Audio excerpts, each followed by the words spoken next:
Taking a look at San Antonio traffic, there is a stalled 18-wheeler on the northwest side at westbound I-10 and Camp Bullis. The left lane is blocked. Traffic is slow in the area. There is no longer a rush hour anymore in San Antonio. These days, the gridlock extends throughout the day and into the weekends, and all over the city. Whether you're at Loop 1604 and I-10, Broadway, or Brooks, Northwest Military or Southwest Military, the misery is widespread. This is where you always have to squeeze in or get squeezed out.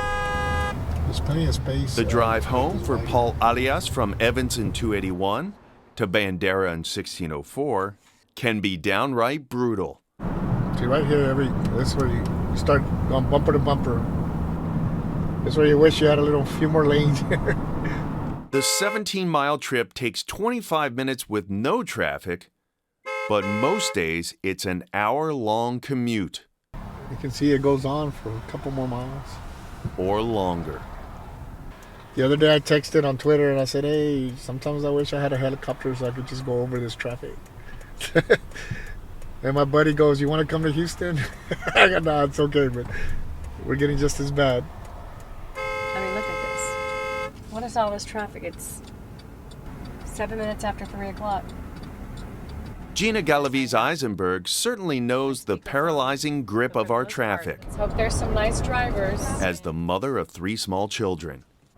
Every day of the week we have something, whether it's taking the twins right after school to another school for reading school, or taking Reagan to ballet, or taking them to gymnastics, or taking Reagan downtown or near downtown for golf. As a mom, you want to be in control of just about everything. But the minute you get behind the wheel and you're trying to get to a destination, traffic is in control. The average San Antonian loses 21 hours each year sitting in traffic. That number is expected to grow to 166 hours a year by 2040. That's almost a full week out of your life spent in gridlock.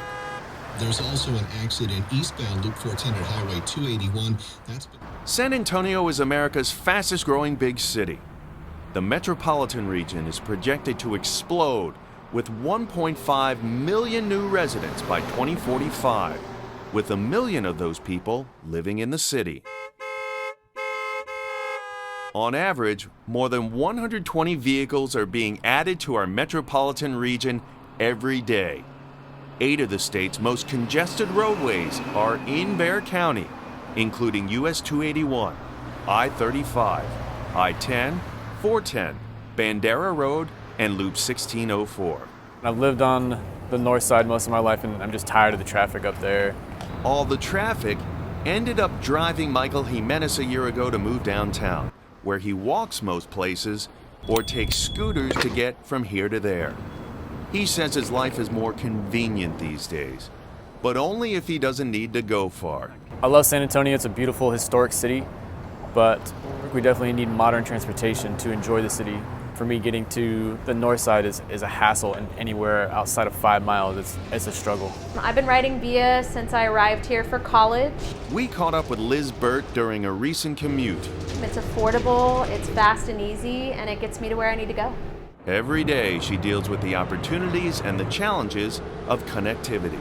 So I chose to move closer to downtown because I work for the Public Improvement District, so my commute options are endless, but I know that that's not the case for everyone, especially those that live farther on the outskirts, whether it be 410 or 1604. Traffic engineers acknowledge we cannot build our way out of the traffic troubles projected strictly with more roads.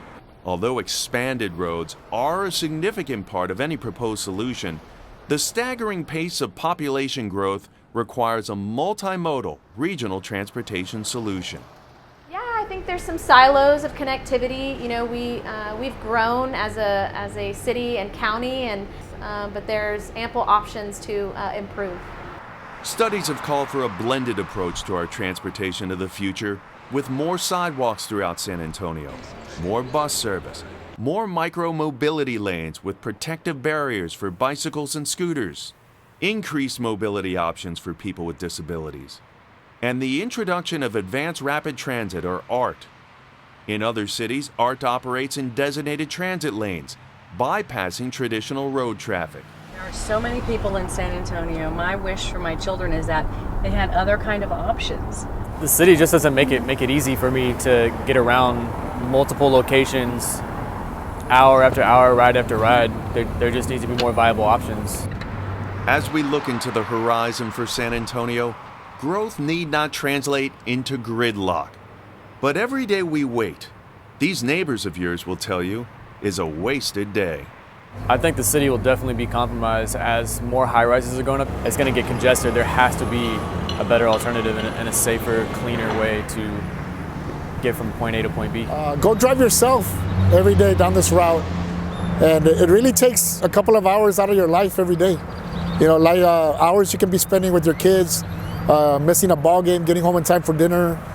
And really, I feel this city won't get where it wants to get if we don't have the right highways and we don't have the right transportation. I'm concerned about connectivity for our growing county and city population, especially those populations that are vulnerable, such as our elderly, because we know firsthand that connectivity and access to health and social activities, it impacts our physical and mental well-being. So having a thoughtful planning on our transportation opportunities is critical. Our region is growing rapidly, making it harder to move from point A to point B. Whether you are trying to get to work, to school, to a military base, to a hospital, or to your home, your mobility matters. It also affects the prosperity of our community. The economic vitality of our region depends on people, goods, and commerce flowing efficiently. That is why Connect SA was formed as a nonprofit. Its core mission is to create a community conversation about our transportation needs and priorities, resulting in a comprehensive regional transportation plan. Near Seguin, there's an accident westbound I-10 at FM 775 causing... San Antonio, we are at a crossroads, and the status quo leaves us in gridlock with few mobility choices. For more information about how you can get involved and keep San Antonio moving, go to connectsa.com to read the proposal, take the survey, and submit your ideas. Be sure to like us on Facebook and follow us on Twitter.